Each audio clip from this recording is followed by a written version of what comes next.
Graça e paz, queridos. Bom dia, tudo bem?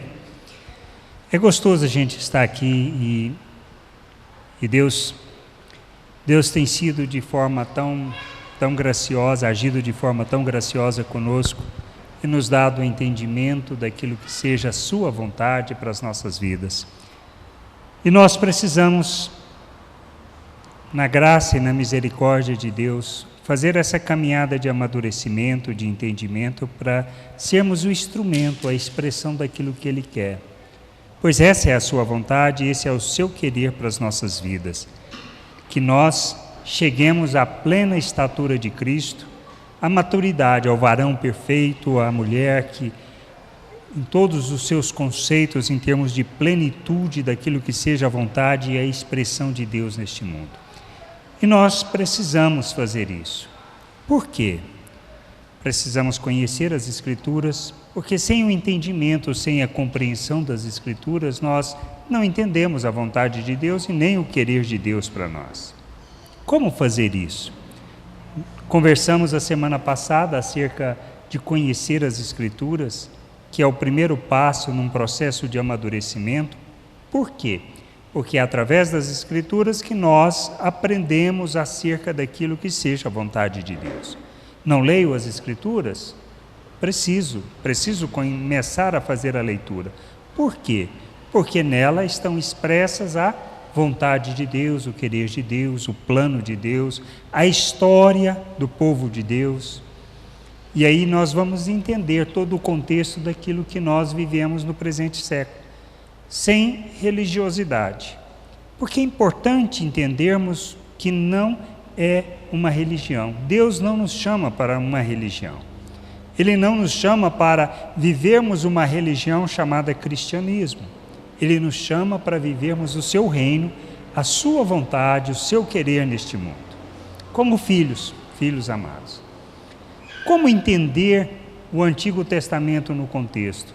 Se nós analisamos simplesmente por aquilo que ouvimos ou por nossa religiosidade, o que a gente pensa? Que Deus foi fazendo as coisas e as coisas não foram dando certo e Ele foi ajustando, e é isso? Sabemos que não. Criou o homem, caiu tudo aí para resolver o problema e depois Ele chama Abraão para constituir um povo, formar um povo, não deu certo, aí Ele manda Jesus, é assim que aconteceu? Os fatos da história foi assim, mas é esse o plano de Deus? Não, não é. O plano de Deus está além e é algo que foi estabelecido muito antes de criar o mundo, muito antes de nos criar. E a gente precisa entender isso, porque se entendermos isso, fica mais fácil a nossa jornada e saber aonde nós temos que chegar. Beleza? E a gente entender o Antigo Testamento, que fala acerca, por exemplo, de um povo, da história de um povo, e fala da promessa, para entendermos isso, nada melhor do que começarmos, logo no momento da ressurreição de Jesus, com a primeira pessoa que ele fala, que é Maria, tá? Que foi até o túmulo para justamente fazer os preparativos do corpo, porque não deu para fazer direitinho. Então ela vai lá e chega lá e encontra a sepultura aberta, Jesus não está por lá, e aí o que ela faz? Ou o que ela ouve de Jesus? Ela corre primeiro, vai falar, segundo o Evangelho de João, ela corre, fala com Pedro e João, eles vão lá também, não vêm, e ela fica ali ainda. E aí ela vê dois anjos falam com ela, e depois Jesus aparece para ela e fala com ela.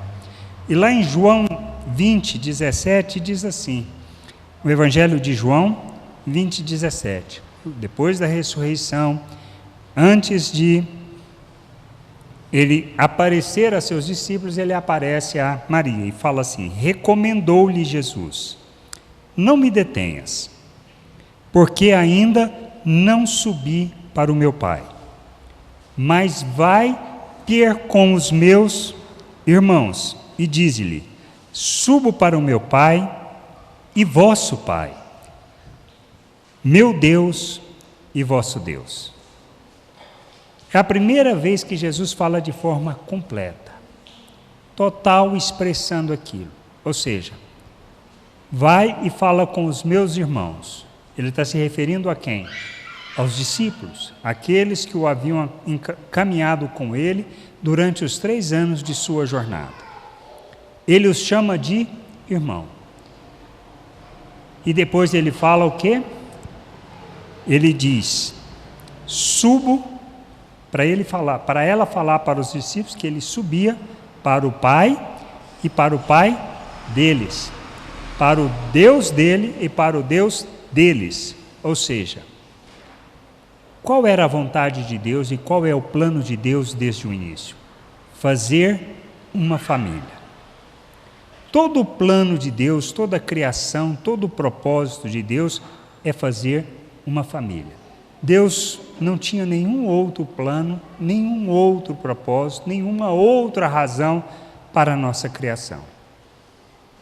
Por isso nós deturpamos a palavra igreja, porque igreja nós falamos de local físico, ou seja, quando referimos a ir ao manifesto, ir a qualquer outra igreja que a gente conheça, nós chamamos aquele prédio, aquele local de igreja. E não é igreja. Igreja é vamos dizer assim, a assembleia, o ajuntamento. As pessoas estarem juntas, ou seja, ele está falando de quem? Da família, do seu povo. Como Jesus disse, do seu Deus e do meu Deus. Do meu Pai e do vosso Pai. O que nós precisamos entender é: Deus nos chama para uma família, não para outra coisa. Para viver uma religião? Não. Para sermos religiosos? Não. Para prestarmos um serviço a Deus com o intuito de agradá-lo, para que nós não sofremos, não venhamos a sofrer o dano ou algum prejuízo ou ser punido? Não. Ele nos chama para vivermos com Ele uma relação íntima, profunda e que nos conduz a um processo de revelação de quem Ele é neste mundo. Jesus veio para revelar o Pai. Ele veio para manifestar o Pai, tornar visível o Deus invisível. Ele nos incumbiu da mesma missão, revelarmos o Deus invisível de forma visível. Como nós fazemos isso? Como nós, igreja, família, corpo de Cristo, a família de Deus, pode fazer isso? Nós sabemos que o Espírito habita em nós, ele não habita em mim na minha individualidade, ele habita em nós. A expressão de Deus ao mundo se dá de que maneira? Pela forma como nós nos relacionamos uns com os outros. Ou seja, a maneira como nós tratamos e nos relacionamos é que faz com que nós revelemos Deus ao mundo. Pedro, falando acerca disso na sua primeira carta, fala o quê? Que nós somos o quê? Um reino de sacerdotes. A família de Deus, o povo de Deus. Somos propriedade de Deus. E que Ele nos tirou das trevas, nos transportou para o seu reino. Para quê? Para proclamarmos as suas virtudes. Quando a gente fala de proclamar a virtude de Deus, nós estamos falando de quê? De revelarmos graça, revelarmos misericórdia, compaixão, perdão, bondade, amor. Por quê? Porque tudo isso é expressão do Espírito em nós, ou seja, é a manifestação do fruto do Espírito. E a gente precisa entender isso. Não existe nossa razão do nosso viver para outra coisa. Estamos aqui para apontar o pecado e o defeito dos outros? Não. O que Jesus falou para aquela mulher que cometeu o adultério? Que os religiosos queriam apedrejá-las. São diferentes dos religiosos de hoje? Não. O que nós queremos fazer com quem peca? Nós queremos a sua condenação. Que Jesus virou para ela e falou: cadê seus acusadores? O que ela respondeu? Não tem nenhum. Jesus virou para ela e falou: então, muito menos eu vou te acusar. Vá e não peques mais. O que nós somos chamados? Para fazermos isso. Então, o propósito todo de Deus sempre foi o quê? Constituir a família. E o Velho Testamento, nessa história, a antiga aliança, do que ela trata? Ela não é diferente, ela trata destes aspectos. Ela nos chama para compreender isso. E essa história começou um pouquinho antes disso, antes mesmo de constituir a aliança, antes mesmo de constituir as promessas, ou seja, tirar aquele povo, formar aquele povo.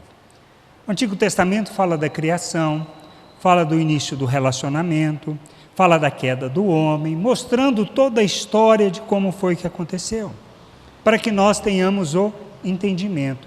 Tanto que Deus começa esse relacionamento neste período, mostrando o que Ele veio fazer, e o que Ele queria conosco, era construir uma relação profunda, que nós pudéssemos expressar isso.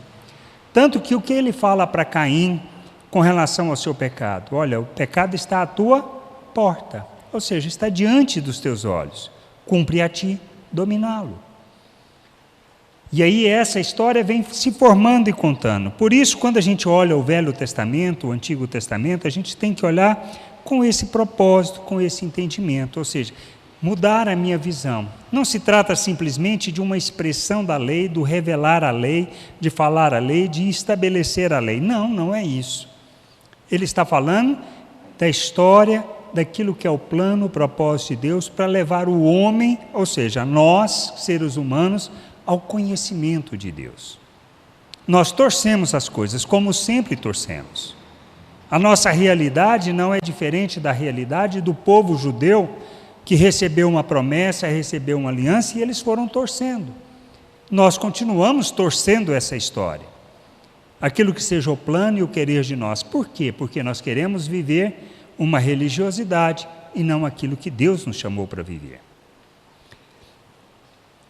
Por isso, quem nos escolhe? Quem nos conduz?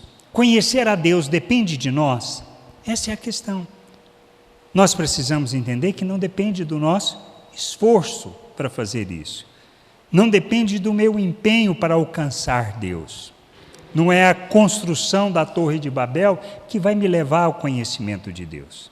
Para vocês verem que as pessoas, nós seres humanos, queremos alcançar Deus muito antes mesmo de qualquer estabelecimento de uma verdade mais clara que nós temos hoje. Porque a razão da construção da Torre de Babel foi para quê? Para que os homens alcançassem a Deus. E aí, o que nós precisamos entender é que não. Quem se revela, quem se mostra é Deus. E Ele se mostra a nós, e a gente vê, por exemplo, lá em João 15,16, Jesus falando, Ele diz assim, não fostes vós que me escolhestes. Ele falando para os discípulos. Pelo contrário, eu vos escolhi a vós outros, e vos designei para que vades e deis fruto. Em Jeremias 29,3, fala assim, Deus falando ao povo de Israel, que eles tinham sido deportados para a Babilônia por causa do pecado, por causa da transgressão, por não viverem segundo a promessa, não viverem segundo aquilo que eles tinham recebido. E aí, o profeta falando por intermédio daquilo que seja a vontade de Deus, fala assim, buscar-me-eis e me achareis, quando buscardes de todo o coração. Essa é uma verdade que foi dita para a nação de Israel, mas se aplica a nós, continua se aplicando a nós. Quando nós conhecemos a Deus, depende dele se revelar. Mas precisamos desejar conhecer esse Deus. Porque se não desejarmos conhecer esse Deus, viveremos uma plena religiosidade. Podemos achar que conhecemos, mas não conhecemos. Mas se eu coloco um desejo ardente de conhecer, ele vai se revelando, transformando o meu entendimento, iluminando o meu entendimento para que eu possa viver a sua vontade. E ele vai usar pessoas para me ajudar também nessa jornada, além de usar a sua palavra. Porque conhecemos história de pessoas que buscaram nas Escrituras o conhecimento para poder justamente destruir a fé cristã. E o que essas pessoas fizeram? Elas creram. Porque quando olharam simplesmente os evangelhos e começaram a ler a história de Jesus, viram que não dá para sair da cabeça de um homem uma história como essa. E temos várias outras situações. E Paulo escrevendo, ele diz, olha, o evangelho que eu prego, o ensino que eu trago, tem só um propósito: destruir fortalezas e aniquilar sofismas. O que é isso? É derrubar aquilo que parece ser verdade e não é. Ou seja, destruir aquilo que muitas vezes nós construímos no nosso pensamento. E todo o Antigo Testamento fala da mesma coisa. Quando a gente lê, por exemplo, uma passagem que nós lemos em 2 Timóteo, na semana passada, que fala da razão das Escrituras, que é ela que tem o poder para nos ensinar e nos conduzir, o que a gente pensa? Quando a gente pensa nas Escrituras, nós pensamos hoje, inclusive no Novo Testamento. Mas quando Paulo escreveu, existia Novo Testamento? Não existia. Era somente o Antigo Testamento, ou seja, somente o Torá. Ele usava as Escrituras para quê? Para revelar e falar acerca da vontade de Deus e das promessas de Deus com relação a Cristo Jesus. Ou seja, as Escrituras que ele se referia eram o Antigo Testamento. E ele ensinou sobre o quê? Ele ensinou sobre graça, sobre misericórdia, sobre compaixão. E a gente precisa fazer essa jornada com esse entendimento. E aí aquilo que eu comentei, Deus veio mudando a história? Não, Deus não veio mudando. Deus não veio dando um ajustezinho nessa história, corrigindo à medida que as coisas não fossem andando conforme Ele queria. E da onde a gente tira isso? Palavras de Paulo. Por exemplo, lá em Efésios 1, do versículo 3 ao 14, diz assim, que primeiro, que nós fomos abençoados com toda sorte de bênçãos. Lembra o início da carta aos Efésios? Que a gente recebeu todo tipo de bênção. Ele nos escolheu nele antes da fundação do mundo, ou seja, antes de constituir, de criar o mundo, ele já havia nos escolhido como povo, como gente. Para quê? Para a adoção de filhos, ou seja, qual é o propósito? A formação de filhos. O que mais a gente pode saber disso? Para sermos para o louvor da sua graça, para o louvor da sua glória. E fomos selados com o Espírito Santo da promessa. Isso está na carta que Paulo escreveu aos Efésios. O que mais a gente vê lá em Efésios? Por exemplo, no verso 10 e 11, fala acerca do quê? Fala acerca da igreja, do povo de Deus. Fala que é através da igreja a multiforme sabedoria de Deus é revelada, é manifesta. O que mais? Segundo o eterno propósito que estabeleceu em Cristo. Quando a gente fala de eterno, está falando de quanto tempo? De alguns anos? De 40 anos como Cristo quando veio? Não. Eterno é algo que vem da eternidade. Aquilo que ele já tinha planejado e estabelecido segundo o conselho da sua vontade. O que a gente precisa entender é isso. Ou seja, a história não mudou. Deus não mudou o seu plano. Tudo foi simplesmente etapas de um processo para que pudéssemos ter o entendimento da vontade de Deus. Isso que precisa estar claro para nós. Porque se estiver, a gente vai conseguir fazer a caminhada, crescendo, amadurecendo com o entendimento correto, o entendimento que agrada a Deus, que vai nos conduzir a sermos expressão da sua misericórdia e da sua graça neste mundo, e vamos deixar de ser religiosos. E aí a gente pergunta, tá bom, com Cristo, quando Ele veio, aquela lei que foi estabelecida, que a gente conhece os 10 mandamentos, mas não são só os 10 mandamentos. Segundo o próprio judeu, existem mais de 600 mandamentos para o povo judeu. Como a gente obedece tudo isso? Da onde veio tudo isso? O que significa tudo isso para nós? Perdeu valor em termos de lei, de Torá, em termos de quando a gente olha o Pentateuco, tudo o que foi apresentado? Não perdeu valor. Por que não perdeu valor? Porque Jesus disse que não. O que ele fala lá em Mateus 5,17? Ele diz o quê? Jesus não veio para revogar, mas ele veio para cumprir. E nós? Estamos aqui para fazer o quê? Diferente dele? Não. Nós estamos aqui para cumprir o que ele fez. Porque ele disse que nós faríamos as obras que ele fez e obras maiores ainda. Não só isso. Assim como ele foi enviado, ele nos enviava. Então, nós estamos aqui para cumprir a lei.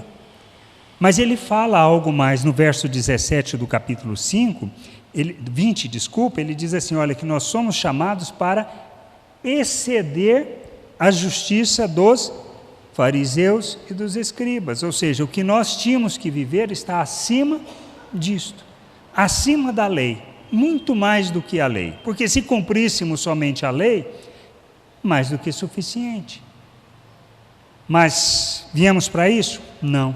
Tanto que quando a gente fala, olha, se você vai dar a sua oferta, se você vai dar a sua contribuição para a família de Deus, porque não existe outra razão, e a razão de dar a contribuição é para que a gente possa fazer as coisas que nós estamos fazendo, e se você não sabe o que a gente está fazendo, está lá no papel, porque a gente sabe onde está gastando o dinheiro.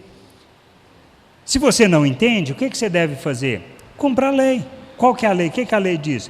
Ela diz 10%, é o que nós normalmente usa. Mas se você for levantar a lei e olhar todas as ofertas, tudo que você tem que fazer, tudo que você tem que dar para cada situação, isso chega a 20%, 25%. Mas se eu não tenho entendimento, é obrigado a dar? Não, eu preciso de quê? De fazer com entendimento e discernimento. Para que eu possa fazer com alegria e não como por uma obrigação. Porque Paulo fala isso, olha, você deve dar com liberalidade, segundo aquilo que propôs no seu coração, não além daquilo que você pode, porque não adianta você dar além daquilo que você não pode. Você ajuda para entender aquilo que você está fazendo, para ser realmente parte no processo da família de Deus, e não simplesmente para uma obrigação. E eu devo dar com o intuito de receber algo em troca? Não, não é este o fundamento. Eu dou porque eu entendo que eu preciso dar. Agora, e se eu dou com o intuito de receber, o que eu estou fazendo? Negociata, estou querendo comprar Deus. Vou chegar em algum lugar? Não, isso é religião. É a mesma coisa quando a gente fala, olha, se você adora com o intuito de receber alguma coisa de Deus, ou seja, se você está adorando a Deus, se você vai aos cultos, às reuniões, aos PGs, com o intuito de satisfazer a Deus, de agradar a Deus, para que Ele te dê uma vida tranquila, você não está adorando a Deus. Você está simplesmente bajulando, tentando comprar Deus. E isso é o que Ele nos chama para viver? Não, isso é simplesmente uma religião. Isso não tem nada a ver com o Evangelho, nem com a vontade de Deus para as nossas vidas. Por isso, para que serve a lei? Qual foi o intuito de Deus neste processo? Para que nós tivéssemos entendimento do pecado, na realidade, para revelar o pecado. Mais do que isso, para mostrar a natureza humana. Paulo escreve sobre isso em Romanos 7, não teria eu conhecido o pecado se a lei não o dissesse, ou seja, se a lei não falasse o que é pecado, porque eu não teria o entendimento para isso. Então a razão da lei que ela foi dada foi para que tivesse entendimento do pecado, para que o pecado se revelasse e eu compreendesse a graça e a misericórdia de Deus. E isso tudo a gente lê aonde? Na carta aos Romanos, que fala acerca disso, de entendermos a salvação de Deus, entendermos a graça, a misericórdia, entendermos o que recebemos, entendermos que não é resultante do meu empenho, do meu esforço, mas da graça de Deus. E não só isso, mas tendo recebido, eu compreendo que pela graça eu sou o quê? Liberto do domínio do pecado, ou seja, não sou mais escravo do pecado, então eu não preciso mais viver debaixo do pecado.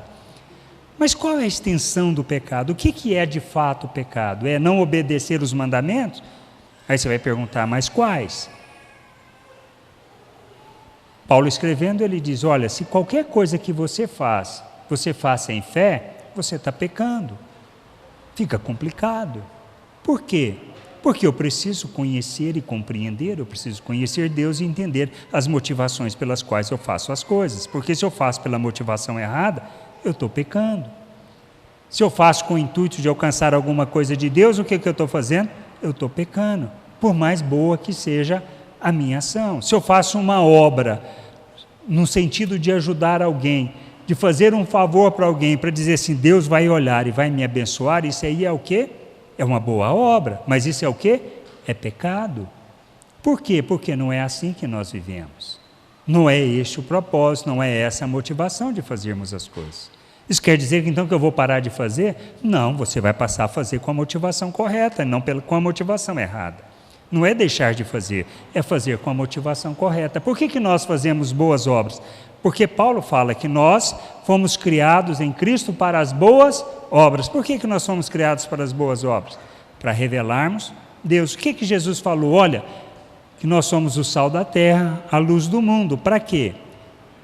Para revelarmos Deus. E ele fala um pouquinho mais, ele diz, olha, que as vossas boas obras devem o quê? Glorificar o vosso Pai que está nos céus. Então as boas obras são para quem? Para algum benefício para nós? Para Deus se agradar e se alegrar conosco e nos recompensar? Não, Ele vai se alegrar conosco. Por quê? Porque nós entendemos que fazemos para revelá-lo ao mundo, para fazê-lo conhecido, só por isso, nada mais, nada menos do que isso.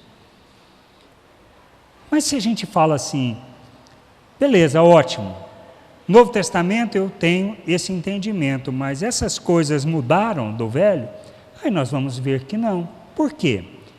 Quando Paulo fala lá em Romanos 12, no final do capítulo, ele diz, olha, se teu inimigo tiver com fome, dê-lhe de comer, se tiver com sede, dê-lhe de beber. Paulo inventou isso? Não. Isto é instrução lá do Velho Testamento, da Velha Aliança. E lá no Velho Testamento tem mais, olha, se você vê o teu inimigo, tá, que o animal dele caiu com a carga em cima, o que você deve fazer? Ir lá e ajudá-lo a levantar o animal dele. Se nós aprofundamos mais, a gente começa a compreender que Deus no Velho Testamento só falou de graça, misericórdia e justiça. Nós é que não entendemos a história. Nós é que lemos com os olhos meio tapados para não enxergar aquilo que Deus está falando.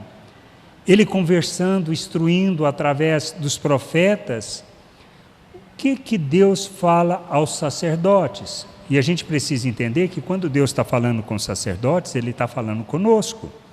Por quê? Porque nós somos hoje o quê? Um reino de sacerdotes. Nós cuidamos do quê? Dos interesses de Deus neste mundo. Nós somos responsáveis por proclamar, revelar e manifestar a vontade de Deus neste mundo. Quando nós omitimos, nós não estamos cumprindo o nosso papel como sacerdotes do Deus Altíssimo. E a questão que ele trata, quando fala no Velho Testamento, o profeta estava advertindo, chamando os sacerdotes, ele fala assim, olha, eu estou cansado das vossas canções, ele está referindo aos levitas, mas levitas que cantavam, porque levita não era aquele que só cantava como a gente usa hoje, levita era aquele que fazia de tudo, você tinha aqueles que carregavam, que montavam, desmontavam, aqueles que carregavam todo o tabernáculo. Mas o que nós precisamos entender, ou seja, ele falando diz assim, olha, eu não estou satisfeito com as vossas canções, que mais? Nem com as vossas orações. Por quê? Porque vocês não estão fazendo o que precisa. O que eu desejo de vocês? Que vocês pratiquem a justiça, que a justiça corra como um rio perene. Ou seja, nós precisamos ser expressão da justiça de Deus. Como nós somos expressão de justiça? Justiça está relacionada a condenar? Não, justiça está relacionado em repartir, em dar. Quando a gente fala da justiça de Deus, aonde Deus cumpriu a sua justiça? Na cruz, por intermédio de Cristo. O que Cristo fez na cruz? Nos condenou? Não. Foi através da sua morte, da sua oferta na cruz, é que nós recebemos e conhecemos da vida de Deus. Então, justiça está relacionado a repartir da vida de Deus. Mas só isso? Não. Repartir na nossa abundância, ajudar aquele que precisa, corrigir, admoestar, ajudar na caminhada. Tudo isso é expressão da justiça, é ensinar sobre a vontade de Deus, sobre o querer de Deus.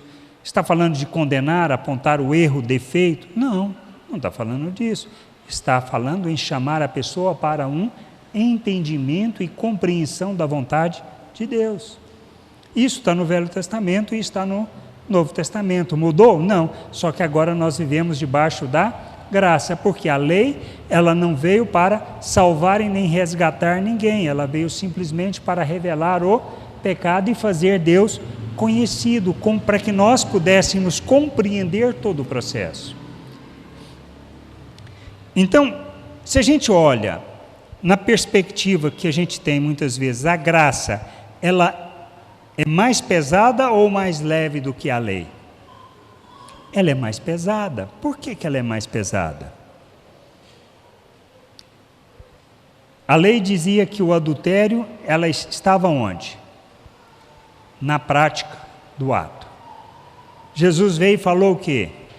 Se você olhar, no caso ele estava referindo ao homem, para uma mulher com uma intenção impura, ou seja, desejando, você já adulterou.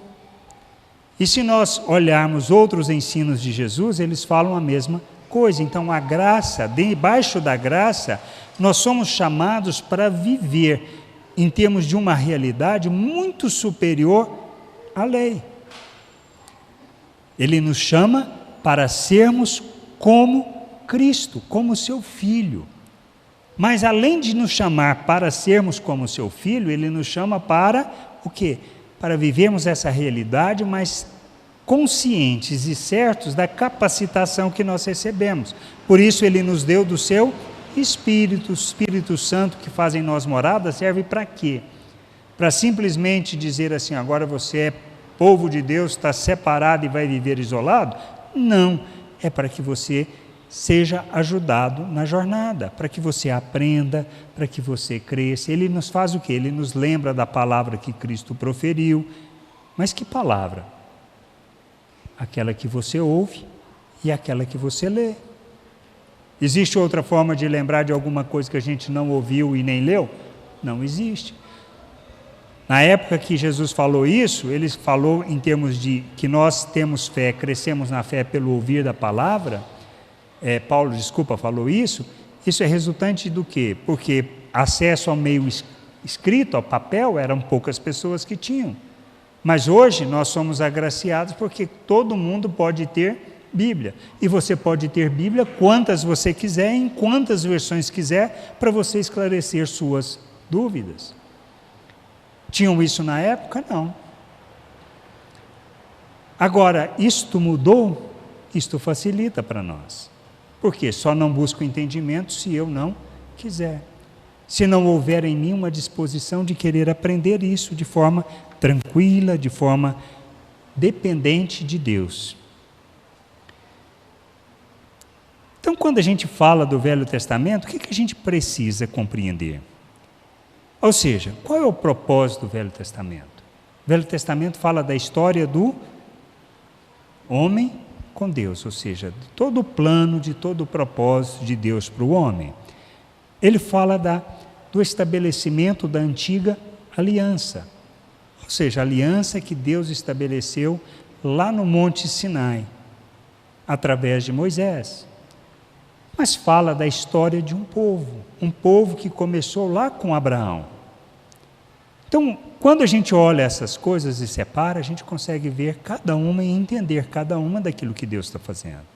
Da mesma maneira, quando a gente lê o Novo Testamento, nós temos a mesma situação. Quando a gente lê Atos, por exemplo, ele fala o quê? Da história da formação da igreja. Mas fala de quantos anos? 30, 40 anos? Não mais do que isso. Muito pouco para a história. E se a gente vê o nosso histórico passado em termos de igreja, a gente vê toda a evolução, tudo o que aconteceu. E aí a gente pode, em toda essa bagunça do ser humano, na forma de pensar natural, nós vemos Deus operando e preservando aquilo que é a sua vontade, seu querer. Por isso a gente precisa olhar de forma correta, com o coração disposto a querer aprender sobre essa vontade. E quando a gente fala que o propósito de Deus é uma família, e isso está desenhado desde o passado, lá em Abraão, qual foi a promessa? Que a partir dele, da descendência dele, ele não só teriam descendentes tão numerosos como as estrelas no céu, que isso está lá em Gênesis, que ele faria dele uma grande nação, tá? E essa grande nação abençoaria o quê? Todas as nações da terra. Ele está referindo a que herdeiro? A Jesus Cristo, porque Cristo veio através de Abraão. Mas se nós pegamos a história de Abraão, é uma história diferente da nossa? Não, é uma história como a nossa. Por quê?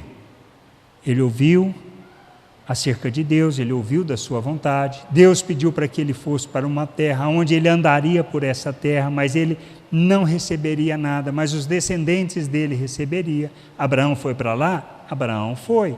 Muitos de nós iríamos? Provavelmente não, porque se você é chamado para ir para o Nordeste, tendo uma vida tranquila, tendo tudo sob controle, sabendo que lá você não vai ter nada e só vai ficar andando de um lado para outro, você iria para lá? Provavelmente não, só volta para lá quem tem parente lá, porque nós procuramos ficar onde nós estamos e nos sentimos seguros. E Abraão foi para uma terra muito longe, ele não tinha nem ideia, e ele recebeu a promessa de que aquela terra seria dos seus descendentes, e ele que não tinha filho, e nem podia ter filho, e já era velho e não tinha filho. Mas isso quer dizer que Deus deixou de operar, apesar de tudo que Abraão fez? Não, porque Abraão mentiu, Abraão tentou ajudar Deus, ajudou Deus? Não, ele criou mais problema para Deus, porque quando ele deu um jeitinho com Sara de arrumar um descendente, o que aconteceu? Aquele descendente está com problema, cria problema para o povo de Israel até hoje. Então mudou? Não, nós não devemos ajudar a Deus, nós devemos seguir aquilo que Ele está falando. Parece que não vai atender, mas Deus atendeu Abraão quantos anos depois? Ele já estava beirando 100 anos, quando ele recebeu Isaac. Tendo Deus feito isso, dado tudo isso para ele, ou seja, o seu herdeiro, tudo, aí o que Deus vira para ele e fala, olha, pega o seu filho Isaac, vai e sacrifica. Ele não discutiu com Deus, ele pegou Isaac e foi sacrificar. Quando ele ia sacrificar o filho, Deus fala, pode, não precisa fazer isso. Por que Abraão fez isso? Porque ele sabia que aquele Deus que ele tinha conhecido ao longo de sua jornada, tá? Ele sabia que ele era poderoso, inclusive para ressuscitar o próprio filho, que era o herdeiro da promessa, porque foi através de Isaac que Deus iria abençoar e gerar também. E a gente precisa entender essas coisas. Então a jornada de Abraão foi uma jornada de crescer no conhecimento de Deus. A nossa vida é diferente? Não, Ele nos chama para crescer no conhecimento de Deus. A gente vai pisar na bola? Vai, nós pisamos na bola? Sempre. Mas isso quer dizer que tem problema? Não, Ele quer que a gente tenha entendimento e discernimento da sua vontade para que a gente possa revelá-lo ao mundo. E assim foram com outras pessoas. Moisés foi diferente? Não. E temos as histórias de tantos outros. Se a gente vai em Hebreus, falam de várias pessoas que são o que nós chamamos de heróis da fé, são pessoas que simplesmente creram nesse Deus, mas aprenderam, cresceram nisso. E nós temos que fazer a mesma jornada, então a jornada não é diferente. Por que Deus deu o Antigo Testamento e a lei? Por que Ele estabeleceu a nação de Israel? Por que houve o templo e a construção do templo? Quando a gente entende essas coisas e vê que isso tudo é um processo de Deus para trazer a nós entendimento e discernimento das coisas que Ele estava para nos dar e nos conceder, fica mais fácil compreender as coisas. Porque Ele não queria, não era simplesmente o propósito dele, estabelecer uma religião e muito menos um templo. Mas Ele fez isso como um instrumento para expressar uma realidade espiritual que nós desfrutamos hoje e que muitos de nós não entendem ainda. Isso que a gente precisa crescer para entender, porque não se trata simplesmente de cultos, não se trata simplesmente de prédios, não se trata simplesmente, mas se trata daquilo que nós somos em Deus e que precisamos compreender isso para revelarmos e expressarmos essa plena vontade. Por isso, quando a gente olha essa história, a gente vê o quê? Deus se revelando, Deus modelando um povo, Deus formando um povo, tá? E isso leva à consumação da aliança. São 400 anos, por exemplo, de história de escravidão. Aí a gente vê, mas por quê? Por que houveram as pragas? Por que houve a travessia no Mar Vermelho? Poderia ser diferente? Poderia. Por que 40 anos no deserto? Sendo que seria uma jornada, se fosse pelo caminho mais curto, e o povo já conhecia, seria uma jornada de 7 dias, mas faz uma jornada de 40 anos pelo deserto. Para quê? Deus está preocupado com o resultado? Não, Ele está preocupado em que nós entendamos o processo, que a gente cresça, que a gente amadureça, para que a gente cumpra aquilo que seja a vontade dEle. Mas que a gente faça isso de uma maneira que a gente se submeta ao quê? Espontaneamente. Nós nos coloquemos debaixo da sua vontade, é isso que Ele nos chama. Ele quer que a gente cresça nesse entendimento e vá se submetendo à sua vontade. Ele não nos chama para outra coisa. Quando a gente vê isso, nós começamos a entender isso e aí nós entendemos que a jornada é diferente daquilo que nós estamos fazendo. O esforço vai ser diferente? Não, o esforço vai ser o mesmo. O sacrifício vai ser diferente? Não, o sacrifício vai ser o mesmo. Mas a motivação para fazer é que é diferente. E a motivação sendo diferente, aí a alegria de fazer surgirá. E não será algo penoso, mas algo que faremos com alegria. Porque se a gente olha, por exemplo, a vida de Paulo, foi tranquilo uma vida de Paulo? Não foi. Que a jornada mais difícil do que a que ele teve, de apanhar, de prisão, de sofrer e além de tudo de ser decapitado no final da sua vida, e queria homem mais alegre do que aquele diante do Senhor? Não. Por quê? Porque ele fazia as coisas com o entendimento correto. O que ele nos chama? Para fazermos com o entendimento correto. Se é um sacrifício, por exemplo, nos reunirmos aqui domingo de manhã, isso quer dizer o quê? Que nós não estamos entendendo e precisamos entender. Então é disso que trata essa jornada. Por isso, quando Deus deu a promessa, Ele fala o quê? Tanto que Ele não chamou segundo uma arbitrariedade e nem assim aquela imposição das entidades divinas que eram conhecidas na época, porque os deuses, não daquela época, mas inclusive de hoje, são encarados o quê? Que tem um capricho, tem um desejo que nós devemos nos submeter, porque se nós não nos submetermos, seremos punidos. E quando a gente olha as Escrituras, a gente vê o quê? Uma revelação de um Deus que nos chama para uma relação que exige um compromisso mútuo.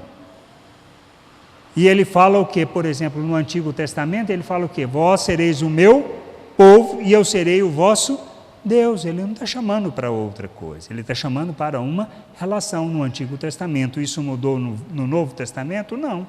Isso, na realidade, se tornou mais claro com Cristo Jesus, porque foi que Ele nos chamou, olha, para o meu Pai e vosso Pai, para o meu Deus e vosso Deus. Ele nos chama para isso. E é isso que nós temos que ter esse entendimento. Claro, Deus quer isso. Ele não está buscando pessoas que o adorem com o intuito de alcançar alguma coisa, mas que o adorem e que prestem o culto que significa aquele culto que Ele deseja que nós prestemos.